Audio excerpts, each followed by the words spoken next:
ಕಾರ್ಯಕ್ರಮಗಳಲ್ಲಿ ಒಂದಾದಂತಹ ಒಂದು ಪ್ರಕೃತಿ ಚಿಕಿತ್ಸೆ ಅಂದರೆ ಒಂದು ಏನು ನಮ್ಮ ಪ್ರಕೃತಿ ಇದೆ ಆ ಪ್ರಕೃತಿಯಿಂದ ನಾವುಗಳು ಆಗಿರುವಂಥದ್ದು ಆ ಆಗಿರುವಂತಹ ಇದರಲ್ಲಿ ಏನು ಶಕ್ತಿ ಇದೆ ಆ ಶಕ್ತಿಯನ್ನು ನಮ್ಮ ದೇಹದಲ್ಲಿ ತಗೊಂಡು ಎಲ್ಲವನ್ನು ಏನು ಪ್ರಕೃತಿದತ್ತವಾಗಿ ನಮ್ಮ ಹಿರಿಯರು ನಮ್ಮ ಭಾರತೀಯ ಪರಂಪರೆಯಲ್ಲಿ ಏನನ್ನ ಹೇಳಿದ್ದಾರೆ, ಯಾವ ಮಾರ್ಗವನ್ನು ತೋರಿಸಿದ್ದಾರೆ ಅದನ್ನ ಅವರು ಅಲ್ಲಿ ಅದನ್ನು ಮಾಡಿ ತೋರಿಸ್ತಾರೆ. ಮತ್ತೆ ಅದನ್ನ ನಿಮ್ಮಗಳಿಗೆ ಹೇಳಿ ಈ ರೀತಿಯೇ ಬದುಕಬೇಕು, ಈ ರೀತಿ ನಿಮ್ಮ ಜೀವನ ಕ್ರಮ ಇರಬೇಕು, ಈ ರೀತಿ ಆಹಾರ ಪದ್ಧತಿ ಇರಬೇಕು, ಈ ರೀತಿ ನೀವು ಯೋಗವನ್ನು ಮಾಡಿದರೆ ಏನು ನಿಮಗೆ ಅದರಿಂದ ಉಪಯೋಗ ಆಗ್ತದೆ, ಮತ್ತೆ ಕೆಲವೊಂದು ಇದನ್ನ ದುರ್ವ್ಯಸನವನ್ನು ನೀವು ಯಾಕೆ ಬಿಡಬೇಕು, ಅದು ಬಿಡೋದ್ರಿಂದ ಏನು ಉಪಯೋಗ ಆಗುತ್ತೆ ಅನ್ನೋದ್ರ ಬಗ್ಗೆ ಅವರು ಹೇಳಿಕೊಡ್ತಾರೆ. ನಮಗೆ ಶೀತ ಇದೆ, ಜ್ವರ ಇದೆ ಅಂದ್ರೆ ಮಾತ್ರ ನಮ್ಗೆ ಅನಾರೋಗ್ಯ ಇದೆ ಅಂತ ಅರ್ಥ ಅಲ್ಲ, ಅಥವಾ ನಾವು ಅದೇನಿಲ್ಲ ಅಂದ್ರೆ ಆರೋಗ್ಯವಾಗಿದ್ದೇವೆ ಅಂತ ಅರ್ಥ ಅಲ್ಲ.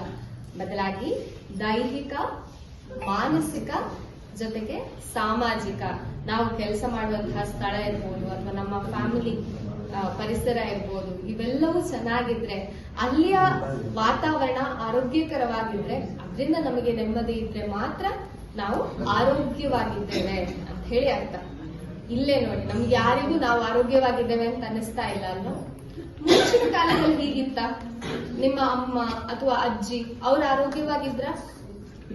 ಇದ್ರು ಅಲ್ವಾ? ಇಮ್ಯುನಿಟಿ ಇಲ್ಲ ನನಗೆ ಅಂತ ಹೇಳಿ ಅನ್ಸೋರಿದ್ರೆ ಬೆಳಗ್ಗೆ ಒಂದು ಗ್ಲಾಸ್ ನೀರನ್ನ ಬಿಸಿ ಮಾಡಿ ಅದಕ್ಕೆ ಸ್ವಲ್ಪ ಅರಿಶಿನ ಹಾಕಿಕೊಂಡು ಕುಡಿದ್ರೆ ಒಳ್ಳೇದು. ಏನಿಲ್ಲ, ತೊಂದರೆ ಇಲ್ಲ ಅಂತ ಹೇಳಿದ್ರೆ ಒಂದು ಗ್ಲಾಸ್ ಬಿಸಿ ನೀರು. ಇದನ್ನು ಕುಡ್ದಾದ ಕೂಡಲೇ ನಮ್ಮ ಜೀರ್ಣ ಶಕ್ತಿ ಎಲ್ಲ ಚೆನ್ನಾಗಾಗಿ ಹೊಟ್ಟೆಯಲ್ಲಿರುವಂತಹ ಕಲ್ಮಶಗಳೇನಿದೆ, ಕರುಳಿನಲ್ಲಿರುವಂತದ್ದು, ಅದೆಲ್ಲ ಹೊರಗೆ ಹೋಗ್ಲಿಕ್ಕೆ ಸುಲಭ ಆಗ್ತದೆ. ಒಂದು ಗ್ಲಾಸ್ ಬಿಸಿನೀರು ಕುಡಿದು ಆಮೇಲೆ ವಾಶ್ರೂಮ್ ಹೋಗಿ ನೋಡಿ, ತುಂಬಾ ಕ್ಲಿಯರ್ ಆಗಿ ಆರಾಮ್ಸೆ ಪಾಸ್ ಆಗ್ತದೆ. ಸೊ ಇದಕ್ಕೋಸ್ಕರ ಬೆಳಗ್ಗೆದ್ದು ಉಷಾಪಾನ ಅಂತ ಕರೀತಾರೆ, ಇದನ್ನ ಮಾಡಬೇಕು. ಆಮೇಲೆ ಮಿನಿಮಮ್ 15ರಿಂದ 20 ನಿಮಿಷ ಆದ್ರೂ ನಮಗೆ ನಾವು ಟೈಮ್ ಕೊಡಬೇಕು. Visualise your favourite place. Now, visualize your favorite animal. ನಿಮಗೆ ತುಂಬಾ ಇಷ್ಟವಾದಂತಹ ಪ್ರಾಣಿಯನ್ನ ಯೋಚನೆ ಮಾಡ್ತಾ ಬನ್ನಿ. ನನಗೆ 62 ವರ್ಷದಲ್ಲಿ 10 ದಿನ ನನಗೊಂದು ಮಹತ್ವದ ದಿನ ಅದು. 10 ದಿನ, ಆ 10 ದಿನದಲ್ಲಿ ನಾನು ಹೇಗಿದ್ದೆ ಅನ್ನೋದು ನನಗೆ ಈಗಲೂ ಸೆಕೆಂಡ್ ಗೊತ್ತಿದೆ. ಆದ್ರೆ 62 ವರ್ಷ ಉಳಿದ ದಿನಗಳು ನನಗೆ ಗೊತ್ತಾಗ್ತಾ ಇದೆ, ಮರ್ತು ಹೋಗ್ತದೆ, ಹಂಗೆಲ್ಲ ಇದೆ.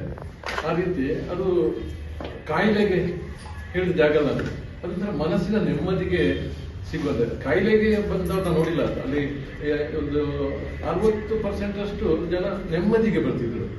ಅದನ್ನ ಕೇಳುವಂತಹ ಮನಸ್ಥಿತಿಯಲ್ಲೇ ಇಲ್ಲಿ ಎದುರುಗಡೆ ಇದೆ. ಅದು ನನಗೆ ತುಂಬಾ ಇಷ್ಟ ಆಯಿತು. ಎಷ್ಟು ಜನ ಬಂದಿದ್ರೆ ಅಷ್ಟು ಜನ ಗಮನ ಇಟ್ಟು ನೋಡಿದ್ರ. ಇದೇ ಒಂದು ಪ್ರಕೃತಿ ಚಿಕಿತ್ಸಾ ಕೇಂದ್ರ ಅಂತ ಹೇಳೋಷ್ಟಕ್ಕೆ ನಮ್ಗೆ ಅನ್ನಿಸ್ತು ಸ್ವಲ್ಪ ಹೊತ್ತು.